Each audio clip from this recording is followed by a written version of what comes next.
Thank you.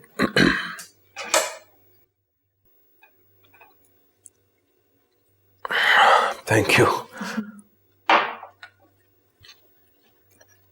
हाणे ॿुधायो तव्हांखे असांजो घर कीअं लॻो? वॾो घर आहे। सुठी ॻाल्हि आहे या बुरी? इन सवाल जो जवाब त मूं वटि न आहे। हा, पर इंसान पंहिंजी ज़रूरत जे मुताबिक़ घर ठाहींदो आहे। ऐं यकीनन तव्हांजे वालिद साहब बि इहो सोचे पंहिंजी ज़रूरत जे मुताबिक़ एॾो वॾो घर ठारायो हूंदो। तूं मुंहिंजे सवाल जो सही जवाब नाहे ॾिनो। ख़ैर, मां पंहिंजो सवाल चेंज थी कयां। तूं ॿुधाए त असांजो घर सुठो लॻो या बुरो? तव्हां घुमाए फिराए साॻियो ई सवाल मूंखां पुछो पिया। मुंहिंजे ख़्याल सां घर चाहे जेतिरो बि वॾो छो न हुजे, अगरि हुन में ख़ुशियूं न आहिनि त हुनजो वजूद, हुन जूं भितूं सभु मिटी जो ढेर आहिनि, ॿियो कुझु न। तोखे हिन घर में किथे ख़ुशी नज़र अचे थी? मूंखे त हीउ घर बिल्कुलु वीरान थो लॻे।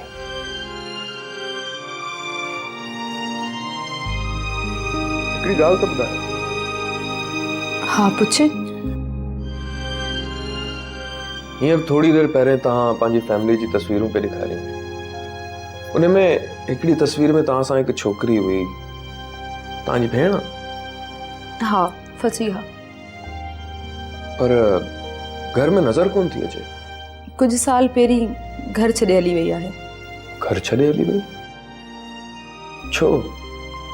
हिन जो जवाब तूं ई तोखे ॾेई सघे थी। छो? तव्हांखे ख़बर न आहे? ख़बर न आहे। जेको कुझु मां ॼाणा थी सही आहे बि या न, बस एतिरी ख़बर आहे त हू पंहिंजी लाइफ पाण ठाहिणु चाहे थी, इन करे हू घर छॾे हली वई आहे। अच्छा, हिकु छोकिरी थी करे अहिड़ा ख़्यालात? हैरत आहे। कंहिंसां गॾु रहंदी आहे?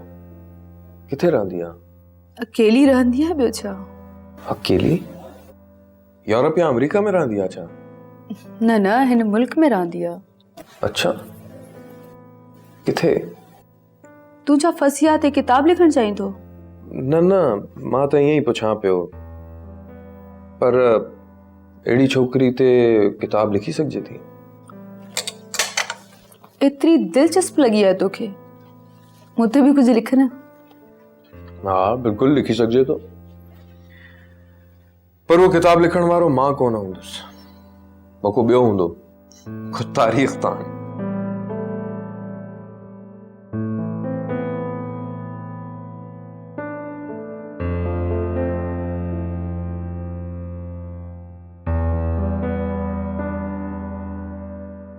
वक्त केतिरी तेज़ी सां गुज़री वियो, ख़बर ई कोन पई।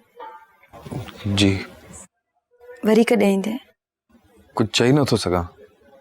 पंहिंजे घर वारनि सां मिलाए न कॾहिं, बल्कि चई त मां सुभाणे हली अचां तव्हांजे घर। न, सुभाणे अम्मा खे किथे वठी वञिणो आहे ॿाहिरि, पोइ वरी कॾहिं। चङो, मां हलां थो।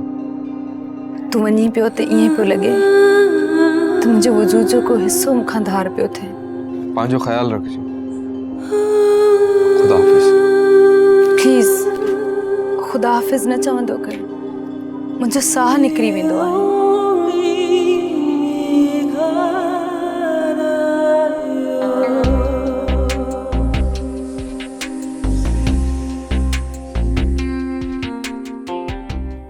ड्रामा सीरियल फ़ासिला जा तमाम एपिसोड्स ॾिसो हाणे HD क्वालिटीअ में। विज़िट करियो असांजो YouTube channel Sindh TV HD drama.